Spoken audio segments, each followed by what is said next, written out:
Welcome to Atlantic Television Network Society Watch. This is a program where we ventilate societal issues, give them aggregate attention with a view to provide solutions that will benefit humanity. Today's Society Watch will be looking at numbers of issues starting with insecurity. Nigerian urgently needs state police. That's from National Assembly proposes death penalty for national asset vandals. On health, nutritionist says malt tomato paste mixture ineffective. Wow. Family affairs, Super Eagles player seeks divorce demanding damages. On entertainment, marry rich ladies when you make money. That's from Peter Okoye. These are the issues you'll be looking at today. When we return from this short break, I will introduce my guest for today's show. Just stay with us.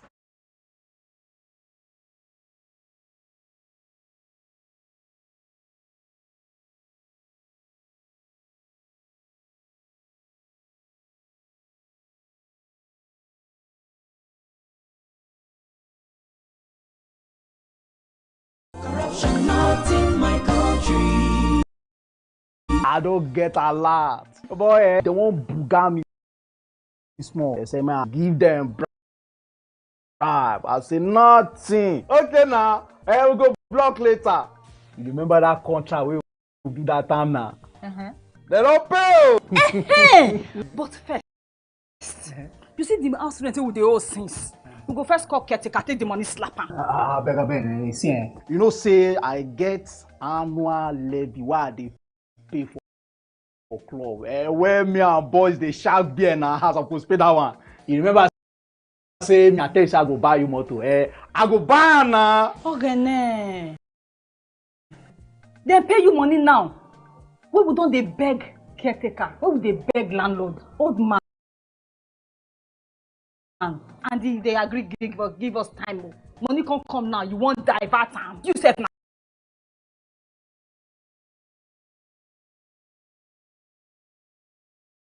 Corruption.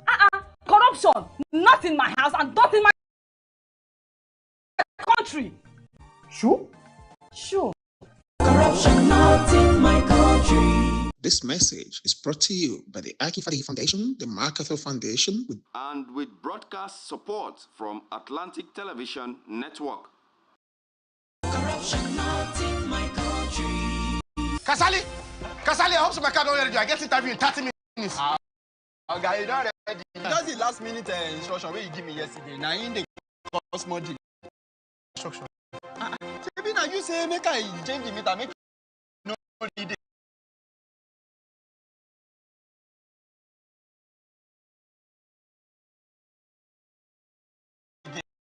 Make you change meter.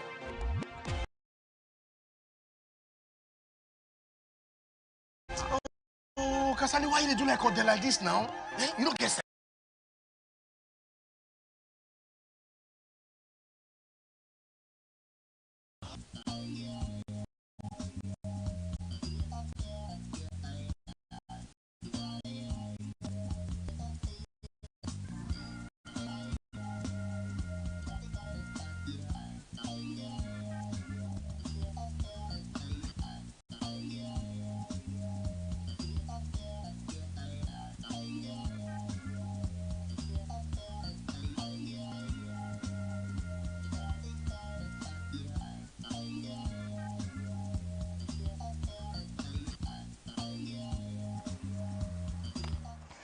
Welcome back. If you're just joining us, this is Society Watch on Atlantic Television Network. You can join us on all our media platforms, Facebook and YouTube, Atlantic Television Network, Instagram and TikTok, Atlantic TV Network 1, X Net. You can also watch us right now live on our website, atlanticnetwork.tv. Now joining me on this conversation this afternoon is Engineer Samuel Davis. He is a UN-certified drug addicts advisor. Good to have you once again in the studio this afternoon. Thank you very much. And you look great. I'm happy to be here. Yeah, I mean, you're really African man. You look good. Thank you. All right, let's look at the first story for today. Bode George, former Deputy National Chairman of the People's Democratic Party, Southwest, emphasized the urgent need for state police in Nigeria to combat rising insecurity and insurgency. He urged that the local policing would be more effective as community members understand their own culture and rules. Political and religious leaders have supported state police over the years. In mid-February, President Bola Tinubu and the governors of all 36 cities of state police to address security challenges.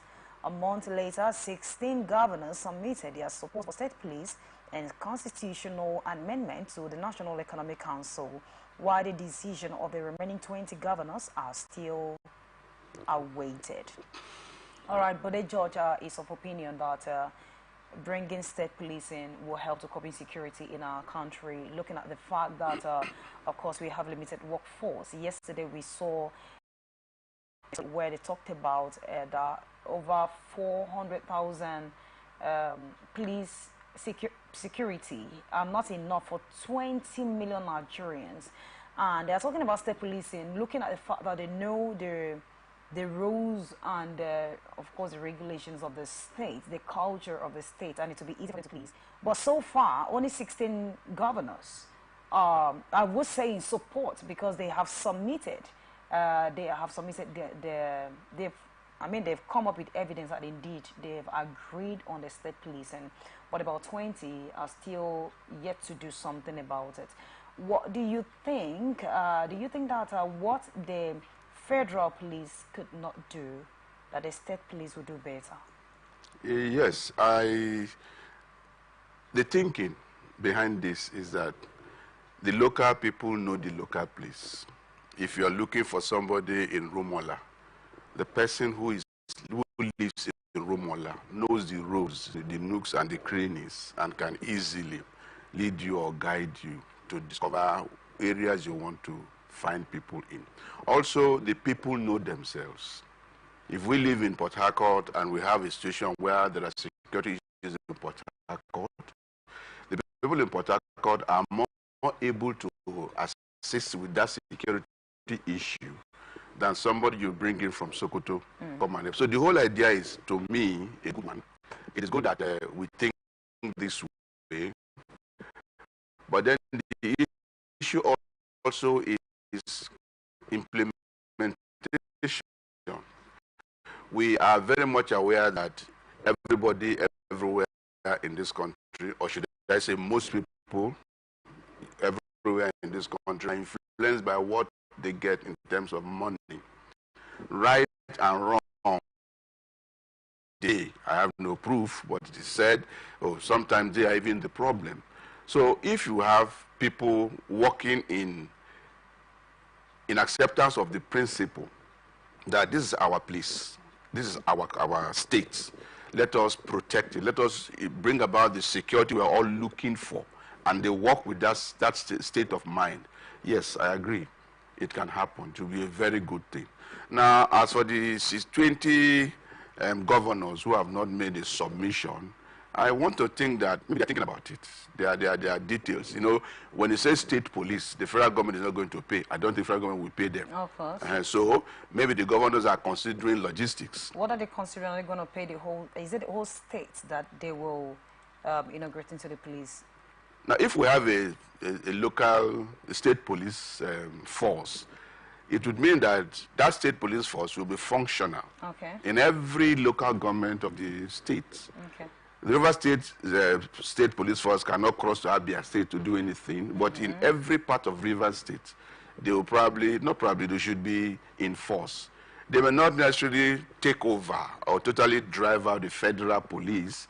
I don't know how they are going to work the structure, but I'm sure that it will be best if they have access, the state police, have access to every nook and cranny of the state. All right, talking about knowing the looks and cranny of the states, remember that federal police are working with information, credible information for that matter. So if something happened in a particular community, If someone is not there to give credible information, there is every tendency they might not be able to do what they have to do. Yes, I agree. And to even talk about that, we have local vigilantes in different communities. And I mean, when things happen, we know that they might not have the right equipment, they might not have the right ammunition to fight, but they are there to be able to detect what is going on in the community, having known the in and hideouts of the communities. But so far, it seems the local vigilantes is not working. And you are talking about state policing. What is the tendency that if they inaugurate this, if they implement this state policing, that this initiative will work better than the local vigilantes? Remember that it's just a name that changed. Yes, a name change from vigilante. This is local vigilante, still from the states, communities for that matter, and then this is state police. They have firearms to work, but these ones are using pistols. So what is the tendency that what they couldn't do, that the state police will do it? And how are they going to balance with the federal policing in the state, like you said? You see, that's what I talk about, structure. Yes. I don't know what validates the vigilante system. Are they approved by the state government? Is it just a matter of we feel insecure, let us help ourselves? Is it part of the constitution? Is vigilante an aspect of security system as recognized by our constitution? I don't think it is. I don't know for sure. Engineer Samuel, I want to find out, is fighting insecurity in the country a big deal about constitution? Because remember that is a personal thing. Just let me land. Now, the point you're making is we already have vigilantes, but they're not equipped, right? Yes. The matter of vigilantes has not been a matter of national discussion, but state policing is a matter of national discussion. Governors are contributing their agreement to that concept.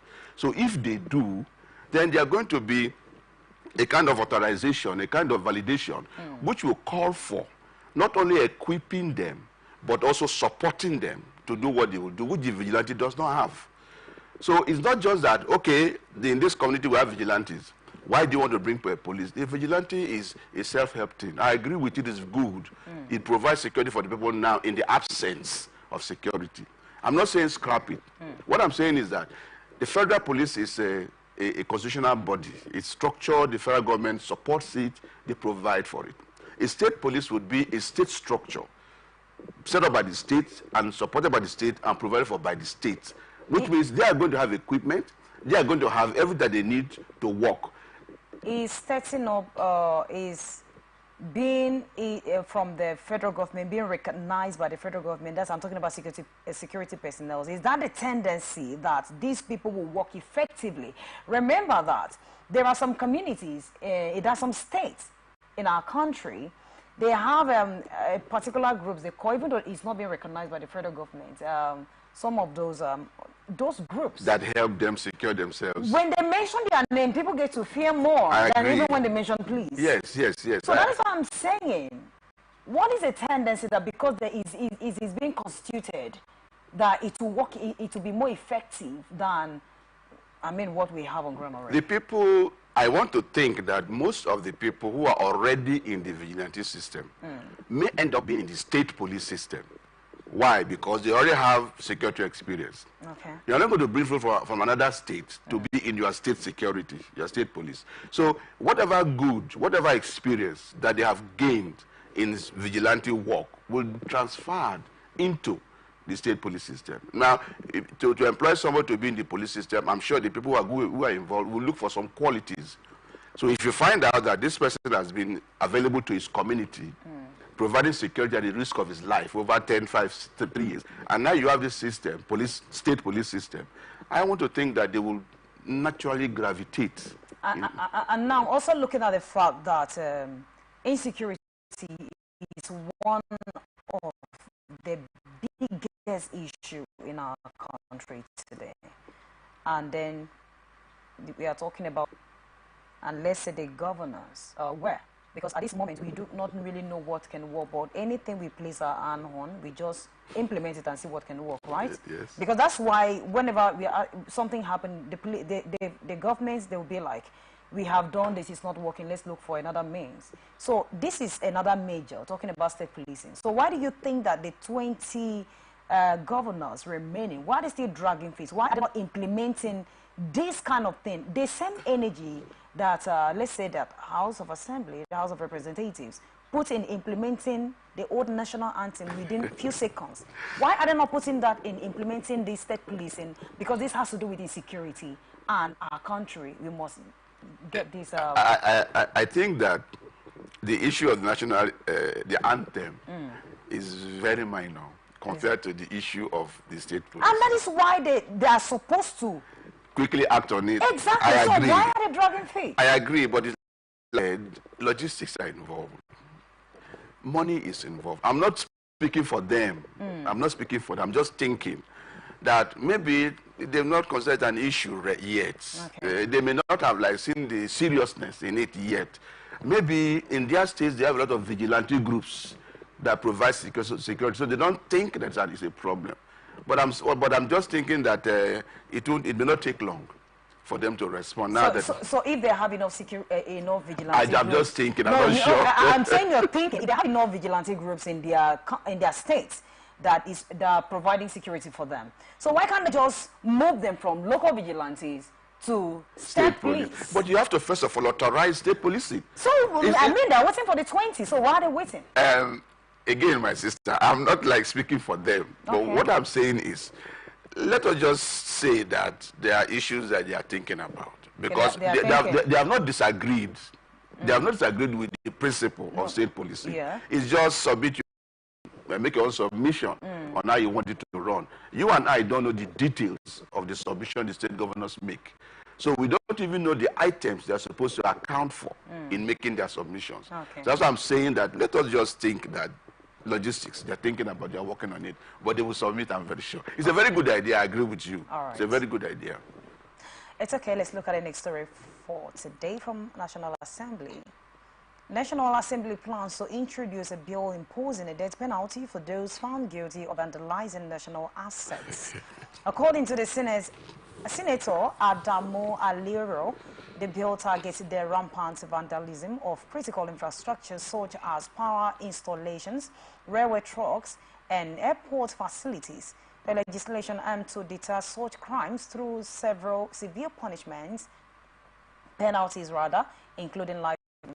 So blessing owners suggested installing anti-theft device to prevent vandalism. Recently, the Nigerian police force apprehended suspect with stolen railway trucks, and the Minister of the Transportation, Akali S. Sad, attributed train derailments to vandalism.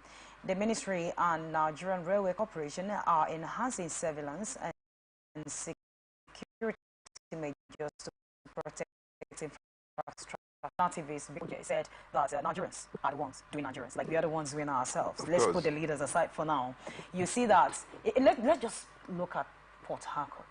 If you check most of the roundabouts that that was fixed during the now Minister of FCT, I mean, they've removed all the irons. Yes. Manholes has been pulled off. So the level of vandalism is becoming alarming. Talking about death penalty, I mean, a lot of things has gone wrong in our country. Then you hear that the case has been adjourned. They keep moving. I mean, it takes forever. So how do they want to do this? Once they just cost the person, the next sentence is life imprisonment or death penalty. How they are planning to do that?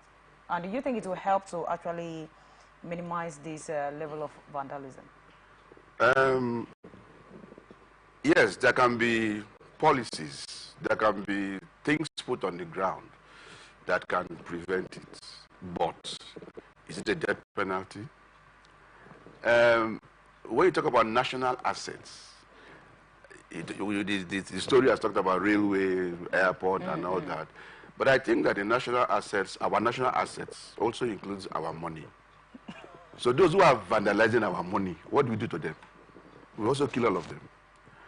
So I think there should be mindfulness. People should be aware when they are talking. So you mean that a lot of persons are vandalizing our national money? Of course. Oh. We are hearing, not just hearing, it's in the paper now. You spending 45 billion to repair somebody's house when people are starving. Okay. That is vandalizing national resource. National resource. Of course, our asset also.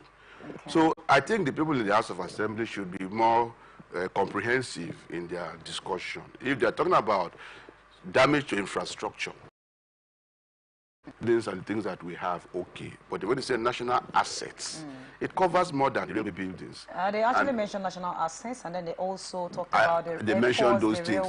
Those things, it's like if I say a compound and family. If I talk about the compound as a group of people, there's also a family. Yes. So when you say the compound to start with, and you can now limit to the family, it becomes a little, we're not very clear. Because if we're talking about the concept of national assets, and those who have vandalized our national assets, the people who are looting our money, they also vandalize our national assets.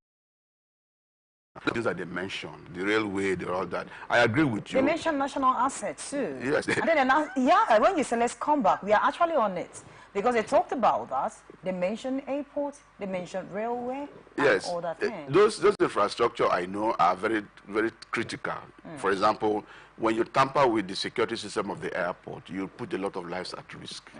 Many accidents have occurred here in Port Harcourt because somebody went to remove those iron things that block the holes on the road. There have been accidents. It's, again, a matter of, it's like we are the people who doing harm to ourselves. The people who buy, who steal these things, they don't go and keep them in the house as souvenir. They sell them. Someone buys in from Nigeria. them. Who knows where they are coming from? In Nigeria. And if a place like security, I wonder why scientists would be getting lost when there are security cameras and personnel, surveillance rooms watching every corner of the place 24/7. Yeah, things get lost. So, yes, some penalties must accrue to that behavior. But I think it's a very heavy thing to talk about death, killing somebody. To kill somebody is not an easy thing. Okay. Most times, if you are always on social media, you will notice that most times when things happen in the streets of London, you can see it on the CCTV camera. So how that development has not gotten to Nigeria where that particular device can be everywhere so that whatever thing that happens, I mean, if it is one, the other one will capture you. We know that it's still human that will install that. And you know that I can't talk about what I don't know. I can't destroy what I don't know. I can't go to destroy transformer when I don't know which one is negative and which one is positive. You're right. So could it be that the people destroying these things are those professionals that are being put, those people in place? They talked about, someone mentioned device here. They have tried fixing one or two, but at the end of the day, you will hear that it's been removed. By who? So it's not really destroying. They just take it back to sell again. You see, I don't know how to say this. We were talking about corruption and the mindset and the way things are going in this system. A lot of things are happening the way they're happening because of the mental background that we live in. People don't see certain things as evil. Somebody comes to, in fact, those people who, like you said, if you don't know about transformer, you cannot go and start talking about taking transformer, you might kill yourself. So those who go to remove these things are the people who install them in the first place. It may not be company A that put it there, maybe company D that's also the business of installing that kind of thing. And then, like I said earlier, you have this security system in this place. How come they did not know when these things were taken? We have cameras. If there are no cameras on the streets, there are cameras in such local places like the airport. Now, they talk about the railway also. Of course, I know there's no camera along the whole railway line. But I think it's more a matter of mindset. Do we care for ourselves? Do we want to protect ourselves? Do we as Nigerians think we belong to a state, a country that we should value? This matter of survival, me, for myself, at this time, makes people do the things that carries them on. That, you see, if you allow certain things to happen, certain states of minds will prevail. Criminality and stealing is everywhere. But you see, when it begins to be that kind that damages a lot of people, that puts a lot of us into danger, it becomes an issue for us.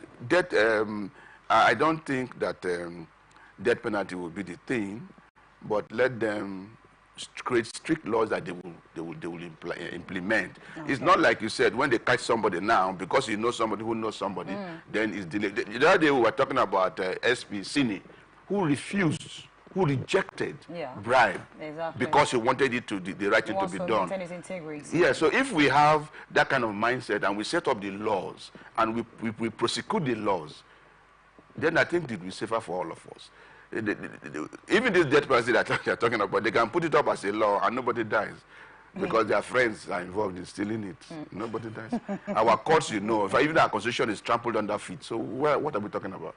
It's not making the laws. Nigeria has very good statements. So we have very good statements on paper. Implementation is the problem. Is the problem. Okay, let's look at the next report today on health. Nutrition expert has debunked the myth that consuming malt drink and tomato paste can increase blood volumes, stating that there is no scientific evidence to support these claims. They describe the contribution as unhealthy and ineffective for boosting blood levels in anemia patients. All right, this is a very interesting story that we are going to be looking at when we return from this short break. Just we'll just go on a very short break. When we return, we'll look at the story for today on health.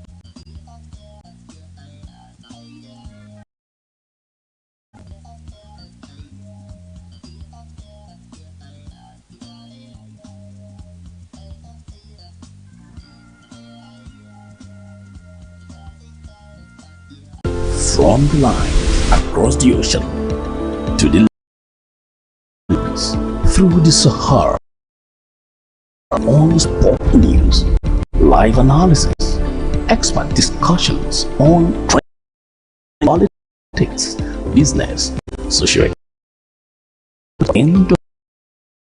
so catch all the updates on the happenings around the globe. Stay focused on ATN.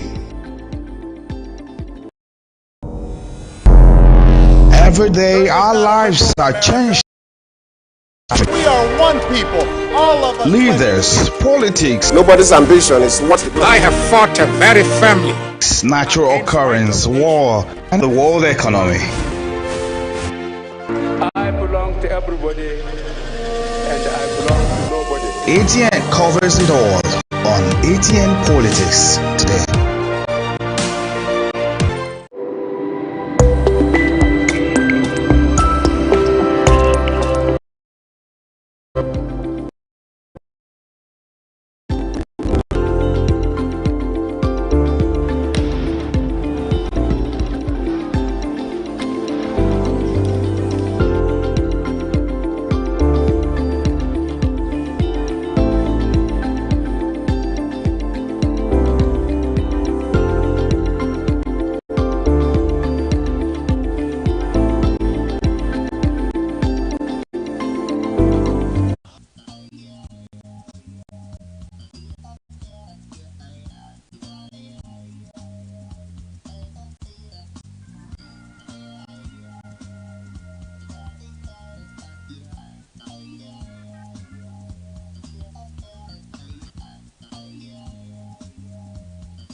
Welcome back. If you're just joining us, this is Society Watch on Atlantic Television Network. You can join the stories on health. Nutrition expert has debunked the myth that women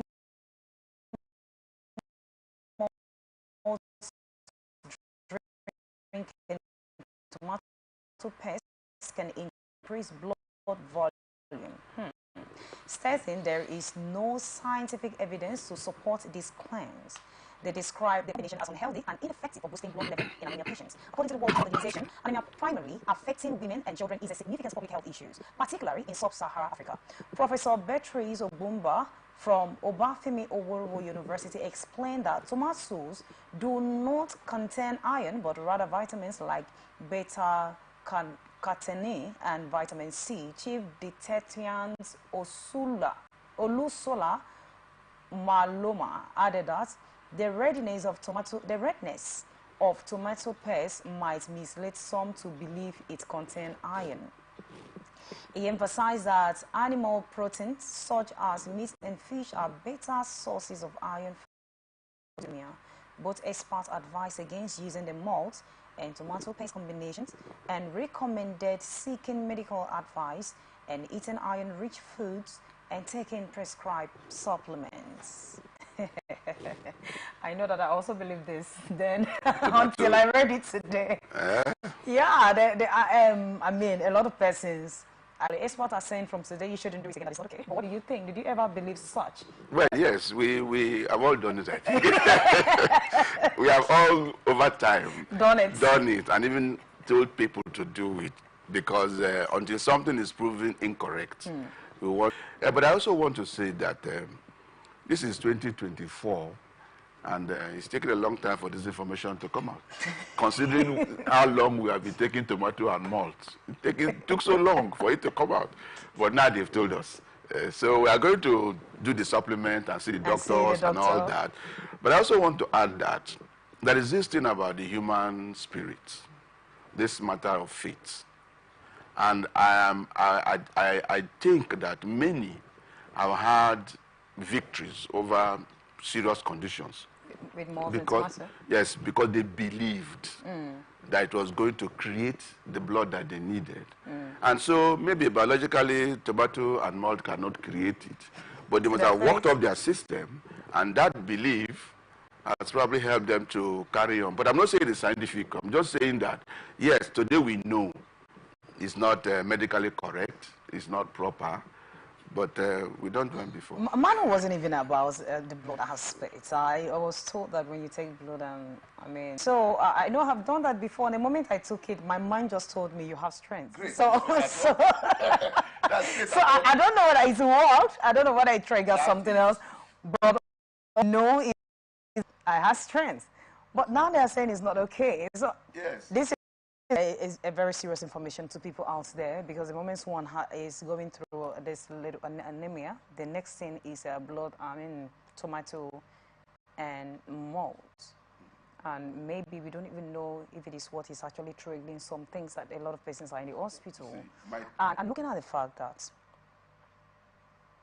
a lot of medicine is damn expensive in our country today, because of the level of insecurity that has pushed some companies out, and also the level of inflation in our country, and things are very expensive in the market. So right now, people are depending, they fall back on native medicine. They are falling back on those herbal things that they feel that if I do this, is very much okay for me.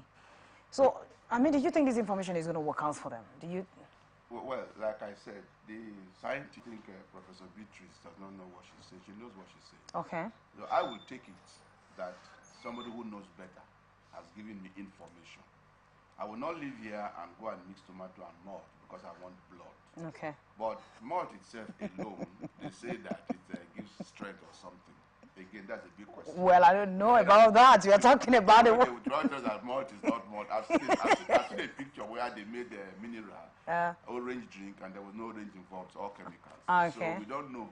But having heard this from these specialists, let's take it and work with it. All right, so we have heard this from the specialist and nutritionist that mixing malt and tomato is not good for your health. So for those of us that used to think that when we take this combination, we'll have enough blood to even donate out, I want you to know that you have been lied for over the years. According to my guess, why is it coming up now? This is 2024. I mean, we have been doing this for years, but in no time is too late. So it is better late than never, right? Yes. So don't take malt and tomato anymore in the name of trying to get blood. All right, thank you, Beta, for that information. The next one is on family affairs. Super Eagles striker Kayode Olarenwaju has asked the Federal Capital Territory High Court to dissolve his marriage to his estranged wife, Zene, due to irritable breakdown and seek custody of their children. He also demands $1 billion in damage from UK-based pastor Toby Adeboyega, alleging an adulterous affairs with Zaina, causing him emotional trauma and financial loss.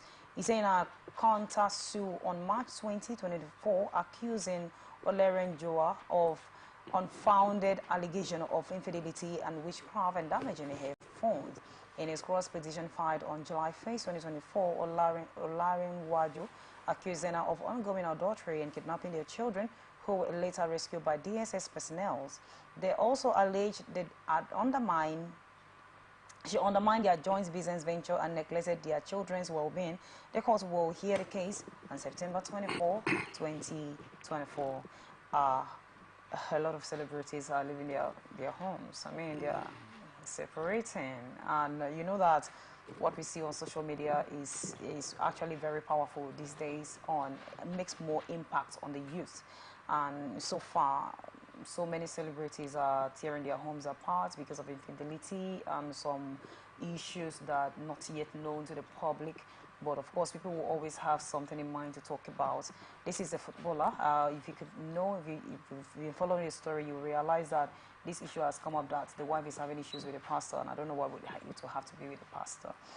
What do you think?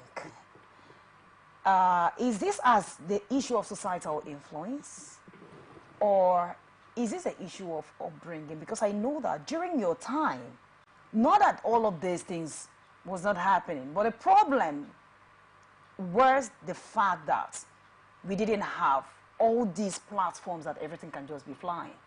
So it just ends with your family or your community or in your village. It might not proceed to Port Harcourt. But these days, no matter where it happens, it's on social media. So do you think it's as a societal influence or family issues? About 3 individuals are involved here, not counting the children. No. The man who was married to the lady, woman. And the third person is the one that they say is having an affair with her. Which is the pastor. The pastor. So it is not a societal issue, but that if each one of them or any one of them has allowed the way things are going on in society to influence him or her to do what he or she is doing, that's the person's personal business. Okay. That the man who says he wants a divorce, he has sued. Well, we also see there's a counter sue. The woman has also sued again, accusing him of some other things. So for me, I think social media is trying to make a lot of noise about something that does not matter.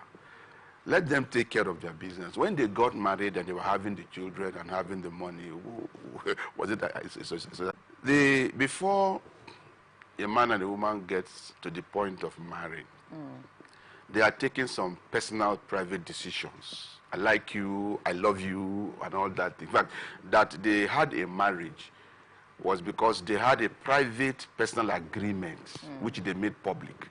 You only go to a wedding party after the man they want to get married. So there was something that they had. Any comment? So I would personally like to leave it at that. Let them go and prove their cases in the court. Okay, I also want to ask this one, the first one, before we move to the next story. He actually mentioned that he wants the pastor in question, the alleged, the one that he is accusing of having affairs, to pay a sum of 1 billion naira. How would that compensate for all the time that they have spent together in the house? That's what I'm saying. The man, the footballer, is I don't know. It's all right. Let's just leave it there. Okay, the next one. All right, this is from Root Boy. This actually remind me of what Reno Omokri said, that a lot of Nigerian women are seeing men as money-making machine. So before they say, yes, I do, I will marry you, they will first of all ask how much do you have in your bank account. Before they say, yes, I want to date you, I would like to date you, they will ask you, how much do you have? And then one of my guests said that when you ask a girl, what is your name? The first thing is, which bank are you banking with? So it's actually funny. But looking at what he said, that though he's not specifically talking about, he's actually talking about men in quotes, make money, chase money. Then finally, when you are stable, go and marry a rich girl. What do you think about this opinion? Well, the Rude Boy has at best made a suggestion. He has given advice. He said a reason, yeah. Yes, and he's talking to men. He did not say that marrying a rich woman makes the best marriage. Yes. He didn't say that. Not at all. So I think he's actually looking at the point of choice when you want to choose to marry. So is the advice Advice, yes. I think it's advisement that when you want to marry, at the point where you are choosing who to marry a rich woman. He's talking to a very small percentage of the men. Why did you say small percentage? Because not only a small percentage of the men are rich today. Most men are working to keep their families and their systems going on. They are not necessarily rich. Okay. We know him. He has worked. I don't know his bank account, but I know he has worked, and today he looks like he's there. After I think he told us some time ago that his bank account not the bounce. He checked not the bounce. He said he checked not the bounce. Account that you're right. And also he told us sometime, wait for me, if I don't go today, I'll get tomorrow. So he has just probably worked. Okay. So I understand that he must have some experience from which he's talking. Okay. But the point is this: when you are choosing to marry, money is important, but it is not everything. In fact, it's not even the first thing that comes to your mind when you that should come to your mind. For the men I'm talking now, the first thing I think that every person sees is the looks. Okay. That's the first thing you see. You want to marry somebody whom you like to wake up with the next morning. You don't want to marry somebody whose face, what you see is offending your eyes. Right. So that is, although it's not the paramount thing, but that's the first thing. The next thing is the personality, the character, the conduct, the behavior. You don't want to go and marry a fine devil. Very fine, but terrible as a person. You don't want to do that. There are fine devils. Yes, very wicked. They personify evil. So it's better to marry an ugly... No, I'm not saying that. Okay. After all, ugliness is for eye. Okay, it's not it's in the eyes of the beholder. Yes, the beholder. Right. Why do you think that when they do these movies for us, they always bring these Mami Water girls as very fine girls? That's fine devil. Oh. Very fine devil. Because what you see is the first attraction. But we're talking about marriage now. So you also look at the personality, the character, the conduct, the behavior. That's why in those days, before somebody gets married, they go and check the family. They go and find out, where did she come from? What's the family like? How do they behave in that family? This will be the issue. Today, all of us live in cities. Everybody is a saint until we get to know how wicked we are. Now, the third thing you look at in choosing, I'm trying to target his point, in choosing to espouse, is what they call the vibe or the energy. I think more technically, the sexual chemistry between you and the person you want to marry. You cannot go and marry somebody you don't fancy yourself having that kind of level of fellowship with. So it's when all of that is okay, I think you want to look at support. The money is the support structure. You can't marry a girl and go and live with her under a tree. It's not, you can't do that. You must have something that carries you as a person that can help you provide. It's very important. But not everybody gets rich before he gets married. Some people, as they live their lives, get to grow from where they are to the level of affluence. And sometimes it happens after they are married, with the cooperation of the woman they marry or the man that they marry. But the advice that you should look at rich women, well, I don't know his story. I don't know what he has seen or what he has heard that is making him say that. Rich women can support a marriage if the woman wants to support. We have cases where the woman is rich, but she's not interested in supporting. But do you think this advice that he gave will rather encourage youth or rather lead them astray? Well, the point where he says walk, everybody must hustle. Everybody must I agree. hustle. Okay. Whether you marry or not married, you must and hustle. Whether you're a man or woman, you must hustle. Hustle. Who said you must hustle? If you want chop, you must hustle. You want chop.